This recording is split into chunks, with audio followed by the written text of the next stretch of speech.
आपने कुछ गज़लें लिखी हैं पिछले दिनों जो रुबाई की बहर में हैं। जी। और इल्तिज़ाम के साथ इसी एक बहर में पूरी किताब जो है वो आपकी आ रही है। एक तो पेशगी मुबारकबाद है उसकी, बहुत शुक्रिया। हमारे लिए खुशी की खबर है। रुबाई की बहर में गज़ल कहने के हवाले से एक दो बातें जो हैं वो कि एक तो ये फरमाइए कि ख़ास तौर पर इसी बहर का चुनना और फिर उसी में पूरी किताब जो है वो देना, जी। इसके पीछे क्या मुहर्रिक क्या है और आप क्या क्या सोचते हैं इसके पीछे इस किताब के लाने के? अच्छा, एक तो आप देखिए कि मेरे ज़हन में कुछ भी नहीं था जब ठीक मैंने है। शुरू किया, जी, जी।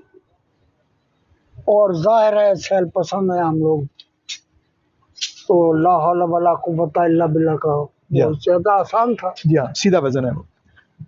बजाय ये कि मैं कहीं और उल्टे फिरता। तो उलटने पलटने के बजाय मैंने एक मुस्तकीम जो था वो ठीक है। रास्ता उसको देख लिया और उस पे चलने लगा। और फिर एक बात अलबत्ता मेरे ज़हन में 3-4 गज़लों बाद याद जना कि क्यों ना कारी पर रुबाई आसान की जाए, अच्छा। क्यों ना ये बताया जाए कि मैं वज़्न नहीं लिख रहा, मैं शेर कह रहा हूँ। क्या अच्छी बात है। जब तक कोई बहर आपके अंदर घुल नहीं है, आपके खून में तैरती नहीं है, ऐसे ही तवातुर से आप दोहराते हैं उसे तो वो आसान हो जाता है। तबहुर कहते हैं हम लोग। जब तक वो तबहुर इस बहर के हवाले से रुबाई की बहर, अच्छा, बहर का तबहर अच्छा है। वाह वाह। देखिए ये जो इसकी वेरिएशंस 24 हैं, जी हाँ।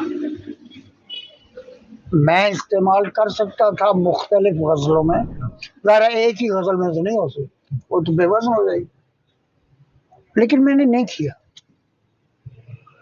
शायद कभी अगर अल्लाह ने मोहलत दी तो मैं इसकी दूसरी वेरिएशन जो उनमें भी कुछ काम करूँ, लेकिन मेरा काम जब आगाज होता है तो मैं उसके लिए तैयारी तो करता हूँ, प्रिपरेशन करता हूँ, जैसे आप लेक्चर के लिए ज़ाहिर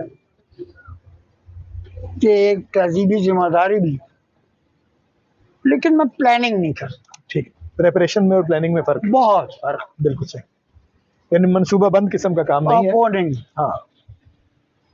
अच्छा, फिर मेरे ज़हन में ये आया कि उर्दू में ख़ास तौर पर जो रुबाइयात लिखी गई हैं वो ये बताने के लिए लिखी गई हैं कि हमें वज़न आता। अच्छा। मसलन आप के हैदर देलवी को ख़यामुल हिंद कहा गया, और जैसे किसी ने हैदर देलवी या जी अमजद हैदराबादी? नहीं, हैदर तो जैसे किसी ने किसी नौजवान को कीट्स कहा था, तो आगे से किसी ने कहा कि जैसा मुल्क है वैसा ही कीट्स होगा। अच्छा। तो ज़ाहिर गुस्सा भी आता है कि एक गैर जिम्मेदार नौजवान की वजह से हमारे मुल्क को ऐसा सुनना पड़े। तो रुबाई बुनियादी तौर पर इसका नाम कराना था। ठीक है। ये मुल्ला वाइज हुसैन काशिफी, जी हाँ, हमने रुबाई पे एक बात की थी, आपने ये सारी बात उसमें बताई हुई है पहले से। ये कहा गाने के लिए होती थी किसी भी गजल से पहले, जैसे अब भी हम गजल गाने से पहले एक दो शेर 4 मिसरे लोग पढ़ते हैं। हमारे गीत भी गाने से पहले दोड़ा पढ़ते हैं, वो तो एक जैसा है, मुस्तकिल है, यानी एक अमूमी रविश है। तो गोया नगमगी जो है वो सबसे ज्यादा रुबाई की इस वेरिएशन में। ठीक है। एक तो इसलिए इसको चुना, फिर शायद हो मैं बेखबर हूँ पूरा मजमूआ रुबाई की बैर में गजल का, शायद नहीं, इससे पहले मैंने भी ज़ाहिर थोड़ा बहुत मुताला तो मेरा मुझे नहीं पता, और मैंने बहुत सारे लोगों से पूछा जिन्हें नहीं पता। ये आपके जंग में 85 के आखिर में या 86 के आगाज में, जी जी, राम रियाज मरहूम उस जमाने में कॉलेज में मुब्तला हो गए थे, नौकरी से निकाल दिया था ज़ियाउल हक ने। तो उनके लिए एक राम रियाज बेनिफिट मुशायरा का एहतमाम किया गया, गालिबन डिप्टी कमिश्नर या कमिश्नर थे मुर्तजा बर्रास। ठीक है। तो उसमें मुझे भी मेरे उस्ताद डॉक्टर एहसान अकबर ले गए साहब। वाह, गोया मैंने कुल पाकिस्तान मुशायरा 17 साल की उम्र में, क्या बात।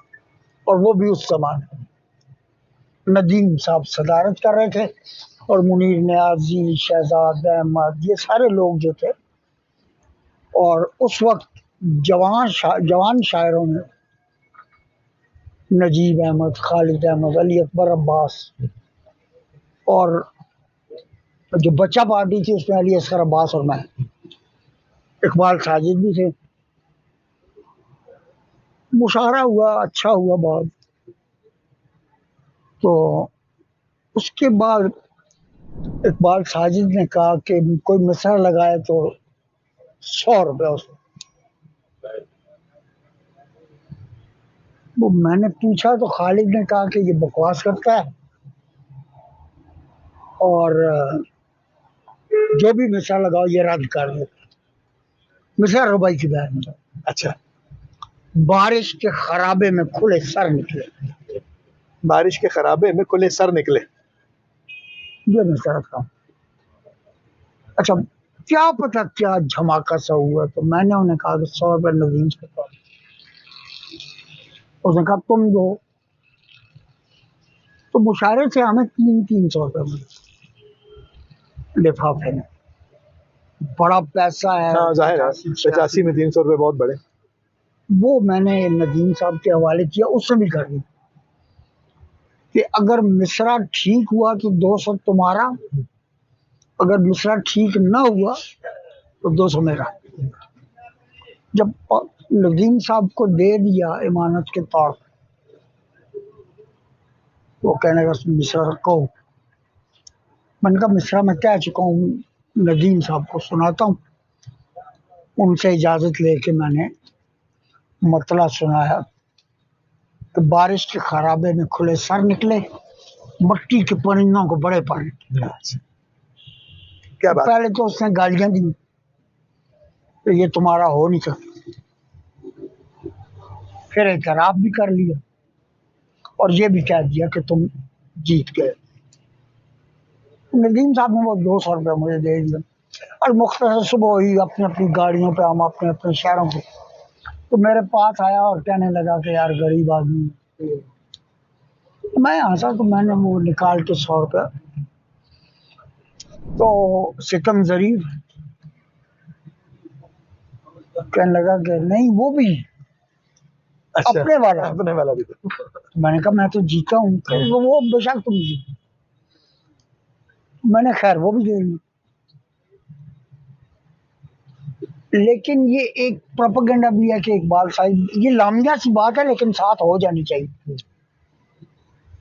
इकबाल साजिद सबसे पैसे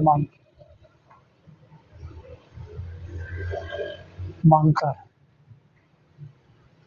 लेकिन वो अपने दोस्तों को खिलाता पिलाता भी था, ये कोई नहीं कहता।